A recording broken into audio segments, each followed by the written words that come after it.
राम राम दोस्तों, स्वागत है आपका द कल्ट ऑफ रेसलिंग में। भाई साहब सब्सक्राइब कर लीजिए the cult of wrestling for the latest news about WWE। शुरू करते हैं आज की वीडियो।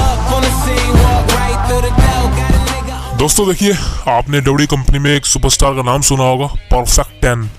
काफ़ी ज़्यादा लोगों ने नहीं सुना होगा बिकॉज ये पॉपुलर सुपरस्टार तो नहीं था, लेकिन भाई साहब WWE कंपनी में इसने 2016-17 तक काम किया था और परफेक्ट 10 के नाम से ये जाना जाता था।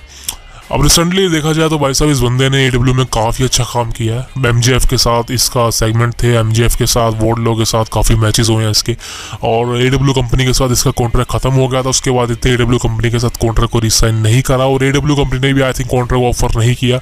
लेकिन भाई साहब आज बवाल हो गया एक तरह से देखा जाए तो, बिकॉज NXT के अंदर शॉन स्पीयर्स, जी हाँ शॉन स्पीयर ही परफेक्ट 10 था और शॉन स्पीयर्स ने यार NXT के अंदर अपना रिटर्न कर लिया है, यानी कि WWE कंपनी में शॉन स्पीयर्स यानी कि परफेक्ट 10 का रिटर्न हो चुका है। अब दोस्तों देखिए, अब आप में से काफ़ी लोग नहीं जानते इस बंदे को, मैं जानता हूँ बिकॉज मैं इसको देखा करता था एक वक्त पे। रॉयल रंबल में इसका 1 2 3 4 ऐसे करके इसका परफेक्ट 10 की काफ़ी ज़्यादा पॉपुलरिटी थी उस समय, लेकिन ज़्यादा ये पॉपुलर नहीं हो पाया WWE कंपनी के अंदर बिकॉज पुश नहीं मिला। लेकिन AEW कंपनी के अंदर शॉन स्पीयर्स के नाम से, जो कि इसका एक्चुअली रियल नेम है, वहाँ ये पॉपुलर हुआ। MJF के साथ, वॉर्डलो के साथ सेगमेंट हुई, लेकिन फिर उसके बाद अब रिसेंटली देखा जाए तो आज NXT के शो पर इसका जो है रिटर्न हुआ है। और भाई साहब एक सबसे बड़ी चीज़ क्या हुई है, ड्रेडमेयर। जी हाँ ड्रेडमेयर, जो कि मैं फील्ड के टॉपिक को कवर कर रहा हूँ रिसेंटली ड्रेडमेयर पर, और अंकल हाउडी के टॉपिक को कवर कर रहा हूँ। अब रिसेंटली भाई साहब इस चैनल के ऊपर शॉन स्पीयर्स का टॉपिक पूरी तरह से प्रोमो के रूप में दिखाया गया है। अब मुझे नहीं पता भाई साहब ये स्टोरी कहाँ तक जाने वाली है, मुझे बिल्कुल नहीं पता कि ड्रेडमेयर चैनल पर क्या होने वाला है, क्या ये कारण है जिस वजह से सारे ड्रेडमेयर चैनल भाई साहब ये सारे प्रोमोस को क्रिएट कर रहा है।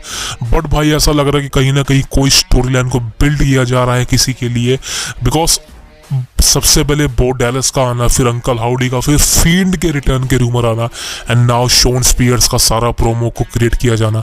मैं ये स्क्रीनशॉट लगा दूंगा, आप देख लीजिएगा, और लिंक को डिस्क्रिप्शन में पा दूंगा। अगर आपने चैनल पे जाकर देखना है इनके वीडियो तो इनको देख लीजिएगा। भाई साहब ये बंदा क्या कर रहा है, बिकॉज रिसेंटली इसका चैनल जो है जनवरी के अंदर बनाया गया इसी साल, और करीबन 7 से 8 वीडियो है इसके चैनल पर। और एक बात तो क्लियर है कि एक क्रिएटिव बंदा है, और एक बात और क्लियर है कि भाई साहब ये WWE कंपनी का ही बंदा है, बिकॉज इसके चैनल पे जितना भी कंटेंट है पूरी तरह से, एक तरह से देखा जाए तो कॉपीराइट इन्फ्रिंगमेंट का कंटेंट है, यानी कि WWE कंपनी का ही कंटेंट है और पूरी तरह से उन्हीं का कॉन्टेक्ट है। पूरी तरह से देखा जाए तो अपना ऐसा कंटेंट नहीं है, कोई इसकी वॉइस नहीं बस, लेकिन देखा जाए तो भाई साहब जो वॉइस यूज़ कर रहा है वो पूरी हुबहू मेल खाती है ब्रे वाइट की वॉइस से।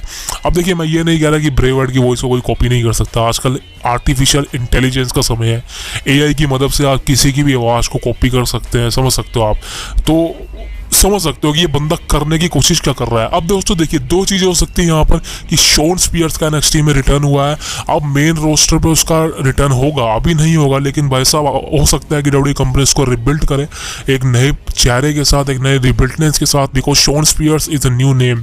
WWE कंपनी में उसका नेम पहले परफेक्ट 10 था, लेकिन अब जो है शॉन स्पीयर्स होने वाला है, और आई थिंक अब जब वो मेन रोस्टर पे जाएगा, लेकिन कहीं ना कहीं भाई साहब जो ड्रेडमेयर चैनल है अब पूरी टॉपिक को कवर कर रहा है, और शायद जो इसके ऊपर एक सोर्सेस के न्यूज़ है मेरे पास, वो ये है कि जो ब्रे वाइट का वाइट 6 के कैरेक्टर थे, जी हाँ अगर ब्रे वाइट आज होते तो आई थिंक अभी तक तो हमको भाई साहब बहुत कुछ देखने को मिल जाता उनकी स्टोरी लाइन में।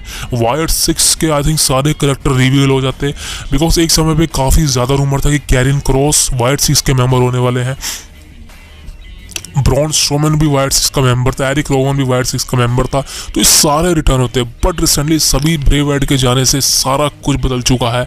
लेकिन रिसेंटली जो चीज़ें ड्रेडमेयर पर शुरू हुई हैं, बो डैलस के थ्रू, फिर एलेक्सा ब्लिस, फिर field, and now Shawn Spears, so भाई साहब कहीं ना कहीं लग रहा है कि वो वाइट 6 या फिर बो डैलस का कुछ ना कुछ शुरू होने वाला है। लेकिन एक बात भाई साहब कहता हूँ कि ये सारी चीज़ें रेसलमेनिया 40 के बाद प्लानिंग की जाएगी, बिकॉज ट्रिपल एच को रेसलमेनिया 40 के बाद भी बचा कर रखना है बहुत कुछ, बिकॉज सारा ही अगर वो रेसलमेनिया 40 के लिए बनाकर ख़त्म कर देगा तो आगे के लिए क्या दिखाएगा। तो आई थिंक रेसलमेनिया 40 के बाद आपको चीज़ें क्लियर होती नजर आने वाली है। अभी चीज़ें कहीं ना कहीं उलझ चुकी हैं, बिकॉज काफ़ी ज़्यादा सीक्रेटली ये चीज़ों पर काम किया जा रहा है। बट एक बात तो भाई साहब ये क्लियर है कि जो ड्रेडमेयर बंदा है इसमें ज़रूर ट्रिपल एच और डब्ल्यू कंपनी का ही हाथ है। और रिसेंटली जितनी भी चीज़ें सर्कुलेट हुई हैं, एक बात तो क्लियर कट कहता हूँ भाई साहब, रेसलमेनिया 40 के बाद अगर ये चीज़ें रिवील होगी और जो मैं आपको बता रहा हूँ ये वायर्ड 6 का ही सारा गिमिक है, वायर्ड 6 के ही सारे कैरेक्टर हैं, तो भाई साहब मज़ा आने वाला, सही कह रहा हूँ। Because now we have a founding member of Bray Wyatt legacy and that name is Bo Dallas. अगर ऐसा हो गया तो भाई साहब धुआं हो जाएगा, धुआं। तो दोस्तों ये थी आज की वीडियो। उम्मीद है आपको वीडियो पसंद आई होगी, तो please subscribe and like the video and hit the bell icon. And मिलते हैं आपसे कल। राम राम। अपना और अपने माँ बाप का ध्यान रखें। Thank you very much.